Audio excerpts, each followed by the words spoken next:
Bonjour, nous sommes ici avec Stéphane Bayou pour l'association Âge Culturel et nous sommes heureux de lui poser quelques questions lors de cette exposition collective Art Capital auquel il participe. Donc depuis, on va lui poser la question, depuis combien de temps, c'est-à-dire depuis 2006 lors de la première édition, est-ce que Stéphane Bayou, vous avez déjà participé à cette exposition collective qui réunit des artistes très différents dans un esprit fédérateur autour de l'art? Oui, tout à fait. Je suis depuis plus d'une dizaine d'années dans cette exposition. Donc ici, à Art Capital, il faut le savoir, il y en a 4 salons. Donc je présente 2 de mes grandes toiles au Salon des artistes français et au Salon Comparaison. Est-ce que précédemment vous étiez que pour le Salon Comparaison ou il y avait plusieurs salons auxquels vous avez participé? Plusieurs salons ou que Salon Comparaison? Moi, je suis représenté dans plusieurs salons. Mais là, ici... je suis représenté au Salon des artistes français et au Salon Comparaison. Voilà. Cette année, c'est les 2 salons où vous apparaissez. Voilà, c'est bien ça. Je participe aux 2 salons en même temps. Aux 2 salons. Quelles ont été les œuvres que vous chérissez le plus, que vous avez présentées ici au salon précédent? Quelles sont les œuvres qui vous ont resté à l'esprit, dont vous êtes le plus fier de ce que vous avez présenté ici? Est-ce que vous pouvez penser à un titre? C'est un peu difficile. C'est quand on parle de ses enfants. On ne peut pas avoir aimé certains et pas aimer les autres. Des autres. Donc, ça dépend après le contexte, le succès. Il y a certains toiles qui ont plus de succès que les autres, mais ça ne veut pas dire je ne peux pas faire un choix, je les aime toutes ou je les déteste toutes. D'accord, vous ne pouvez pas choisir. Je ne peux pas choisir, c'est difficile. Bon, alors nous avons parlé plus concrètement de celles qui sont cette année ici, d'accord? Oui. Alors vous participez cette année, en 2025, avec 2 œuvres, d'accord? Dont une, on voit ici. Oui, une qui s'appelle Régression, c'est une reprise du tableau de Rubens. Oui. En fait, pourquoi Régression? Parce que maintenant, avec le temps moderne qu'on vit, la guerre, le viol, le vol, etc., ce qui se passe en Europe, en Ukraine. Voilà, donc c'est un peu une toile qui parle de la tragédie contemporaine en Europe. Et bon, pas que en Europe, ailleurs ça n'a jamais arrêté. Oui. Mais ça me touche énormément parce que l'Europe, c'est à côté de mon pays où je suis né. Et, c'est une toile assez parlant, difficile de l'actualité, mais il y a un tout petit peu d'espoir quand même dans cette toile. Et l'autre toile au Salon des artistes français, c'est une toile, une grande toile qui s'appelle Vanité. Donc on parle un peu de la fin de vie, la jeunesse, insouciance, voilà. Donc c'est une thématique tout à fait différente, plutôt existentielle pour l'autre. C'est une thématique un peu différente, mais dans tous mes tableaux, ils ne sont pas vraiment des tableaux pour accrocher sur le mur et s'endormir devant. Mes tableaux, ils sont un peu toujours... Qui secouent les esprits, oui. Qui touchent du thème un peu d'actualité ou du thème qui me touche moi personnellement, ce que je vis. Voilà. En revenant à ce tableau, donc est-ce que vous pouvez donc nous expliquer les dimensions plutôt anciennes, antiques et la dimension contemporaine? Parce que vous avez parlé de cela.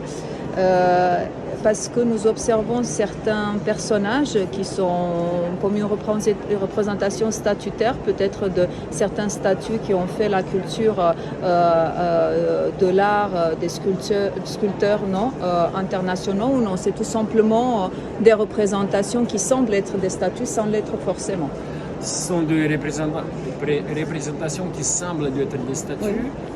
Comme j'ai en peinture, on peut ressemble un peu à la sculpture, j'en ai fait déjà plusieurs, tu connais déjà une que j'ai exposée à l'ambassade de Roumanie, l'exposition consacrée à Brancusi.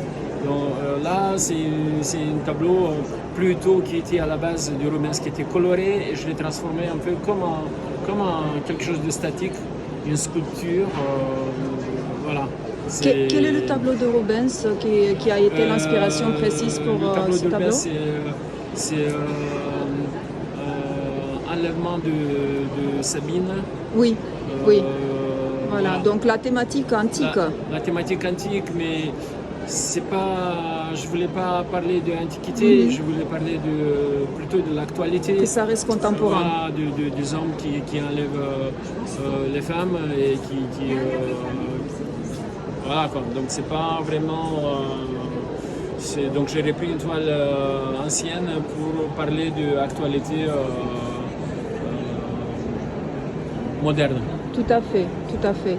Donc en regardant de point de vue chromatique ce tableau, Régression, et le tableau que vous avez présenté l'année dernière à l'exposition Brancusi Inspire, organisée par notre association à l'Institut culturel roumain, on voit certaines ressemblances. Est-ce que vous pourrez nous faire une petite comparaison entre deux tableaux au niveau thématique et esthétique? Oui, mais thématique, c'est tout à fait à peu près la même chose, parce que le tableau que j'ai présenté à l'exposition consacrée à Brancusi, c'est aussi la thématique du femme, de l'enlèvement, de suppression. La condition de la femme dans la société contemporaine. Et surtout, j'ai parlé dans l'autre tableau de conditions de la femme dans toutes les sociétés jusqu'à nous. La femme, elle était opprimée, elle était déconsidérée, etc., etc. Et nous retrouvons la même chose ici. On trouve à peu près la même chose ici, sauf qu'ici, je veux parler quand même de l'actualité tout récente, tout ce qui se passe. Il y a plein d'enfants, plein de femmes qui se font enlever, violer, massacrer à 1000 km de chez nous. Oui, c'est tout à fait vrai. Est-ce qu'au niveau chromatique, vous pouvez nous expliquer, à part ces ensembles un peu statutaires qui sont toujours dans un gris, dans des nuances de gris, et pourtant il y a toujours une couleur. Dans l'autre tableau aussi de l'exposition Brancusi Inspire, il y avait toujours cet orange qu'on voit ici. Oui.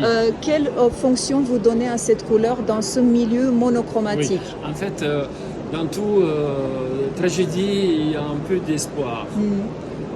Donc évidemment le tableau est chromatique parce que c'est la dure réalité, donc c'est fait exprès, mais il y a tout petit peu de couleur, il y a toujours d'espoir. Je pense que l'humanité s'en sortit toujours, je pense qu'on va s'en sortir. Donc dans mes tableaux il n'y a pas que la tragédie totale, pessimiste, donc il y a toujours une petite lumière, un petit espoir d'ouverture. Voilà, un tableau il doit rester toujours quelque part optimiste. Tout à fait, oui. Il ne doit pas couper totalement l'espoir de l'humanité à dépasser la difficulté qu'il a racontée déjà depuis toujours. Tout à fait. Et là, l'autre tableau, si on va parler un tout petit peu de l'autre tableau que vous présentez, Vanité, qui s'appelle Vanité, vous avez aussi un usage particulier de la couleur. Est-ce que vous pouvez nous en dire davantage? Oui, en fait, il est tout peu plus coloré, notre tableau, parce que pas en premier plan. En premier plan, c'est la fin de la vie, c'est la solitude. Oui. La plupart des gens ils finissent seuls, donc voilà, il n'y a pas de cercueil de place, comme vous chantez Dalida, donc on finit la plus souvent pas possible, mais la plus souvent on finit seul. Donc la solitude, la tristesse et deuxième plan. Il y a beaucoup de couleurs, beaucoup de lumière, beaucoup de profondeur. Oui.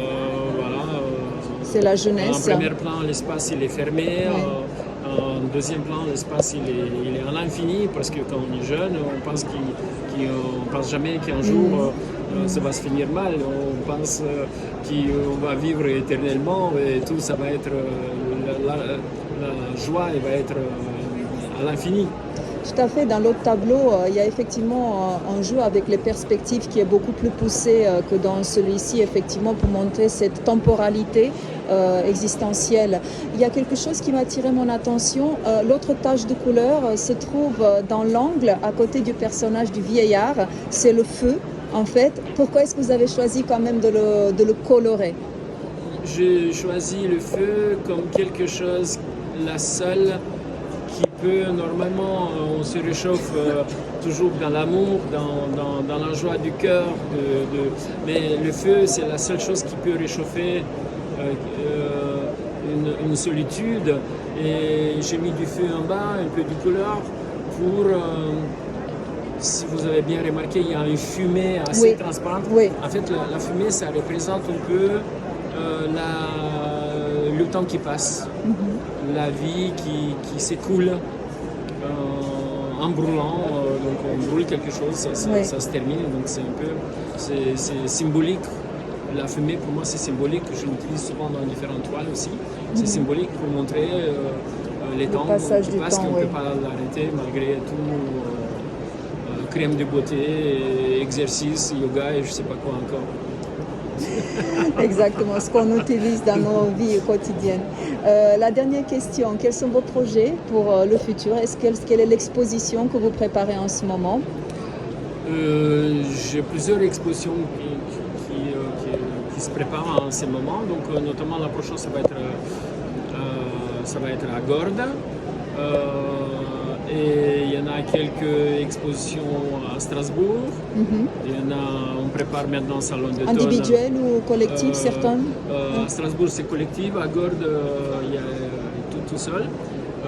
Il y a plusieurs expositions qui sont en cours, mais pas tout à fait encore définies. Oui, toujours pour cette année, ça reste mais encore on à prépare le définir. salon d'automne au mois d'octobre sur Champs-Élysées à Paris notamment. Pas loin d'ici. Pas loin d'ici, oui. Nous vous remercions Stéphane Veilleux et on vous souhaite beaucoup de succès pour cette exposition qui est ici encore jusqu'à demain, samedi. Merci beaucoup à tous. Merci.